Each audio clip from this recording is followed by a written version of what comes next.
Hi everyone, thanks for watching. Tonight we're going to talk about rosewood.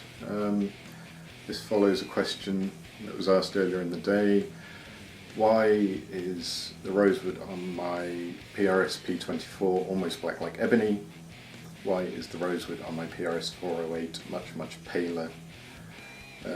So there's 4 reasons for that, which we'll go through now in greater depth. Just an aside, I love rosewood. I love the feel, the scent. I've got an old acoustic guitar, nearly 30 years old, that's got rosewood back and sides. Whenever I dig in hard, I get this wonderful spicy aroma. It's almost impossible to describe. I really think that a good rosewood is one of my favourite tonewoods in the guitar world. My absolute favourite feature on an electric guitar is a solid rosewood neck. Until you've played one, you don't know. It's just a totally different playing experience from any other neck that's out there. A drop of lemon oil, get it all nice and moist, and they call it crackwood for a reason. And I'm not too fussy. I'll take Indian, I'll take Cocobolo, I'll take Brazilian. They all feel very similar if they're good examples of each. So let's look at some answers to that question. I guess there's 4 main reasons, and I'll try and go through them in what I think is, the biggest factor. So the first one is species. There's over 300 species of true rosewoods. You can tell if it's a true rosewood by the Latin name, because that'll start with Dalbergia or Dalbergia. My Latin's not very good. So all of those rosewood species will start with Dalbergia. Now, common ones used in guitar making are famously Brazilian rosewood, which is Dalbergia nigra, what's colloquially known as East Indian rosewood, which is Dalbergia latifolia, Honduran rosewood, which is Dalbergia stibonsi,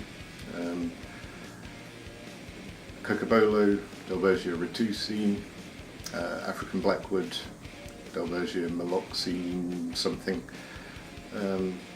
and a couple of others as well. So, here's 2 guitars, both being PRS. Core will be Dalbergia latifolia, colloquially known as East Indian rosewood, even though it grows all over India, Sri Lanka, Indonesia, and a couple of other countries as well. Common name is East Indian rosewood for that species. Rosewood's vary massively species to species. You've got African blackwood that I mentioned, which is like a charcoal black. You've got Honduran, which is a nice kind of orangey pinky colour. Still quite dark, but it's got those overtones to it. Brazilian rosewood can massively vary. It can be almost as dark as African blackwood, or it can have an orangey hue to it. And then you've got my personal favourite, which is Cocobolo, which is normally like a vivid reddy orange, and often beautifully figured. My personal favourite. It's meant to sound pretty good too.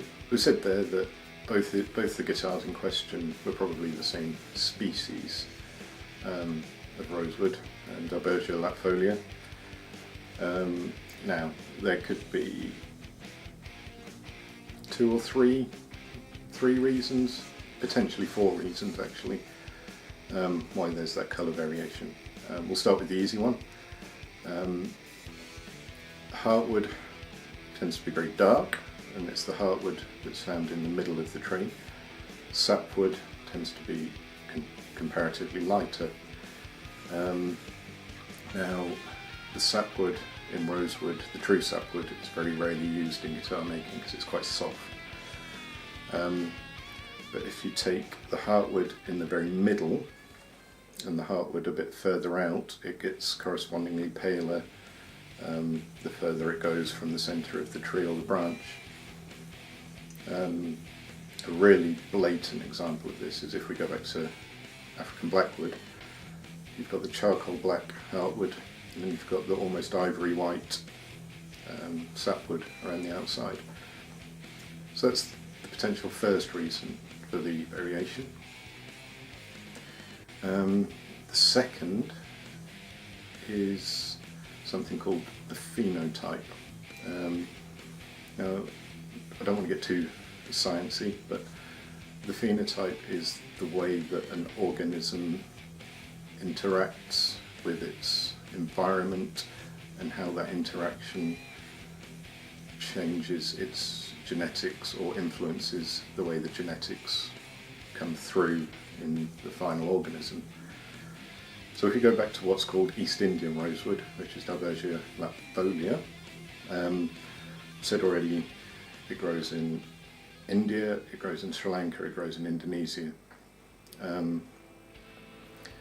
All the same species, yet the stuff from, say, Indonesia is correspondingly cheaper than the stuff from Greater India, but it's the stuff from the very east of India that's the really desirable stuff, and that is the one that tends to be darker. It tends to have more interest, more interesting pattern in the grain. It can sometimes have a purple hue, which again creates that very aesthetically pleasing factor. Now, it's the same species, but the reason for those differences are manifold, and they're things like hours of sunlight it receives, they're things like the nutritional value of the soil it grows in, the average temperature, the average humidity. So all those factors that the organisms, in this case the tree's environment, are put in on the organism are what influence the final product, and that's why to some people the latifolia from East India is more desirable than the latifolia from somewhere like Indonesia. And then the next reason that there might be a difference, even though it's the same species, is simply age. The older a tree is, the darker its heartwood will be. I said at the start there's 4 reasons. I guess technically there's 4.5, and this one's a very simple one. Some manufacturers will stain and dye rosewood to make it look darker. In some circles, darker rosewood is considered more desirable. Not me, I like the orange figured stuff. So it's very common practice in Asian made guitars, so Korea, China, Indonesia, Vietnam, places like that, that they will stain the rosewood to make it look darker, thereby making it look more desirable. As far as I know, PRS don't do it with their core line. I'm pretty convinced they sometimes do with their SE line, so that wouldn't explain the difference between the P24 and the 408, but I thought it was worth mentioning just for the sake of giving you all the information. So that's it for today. Thanks very much.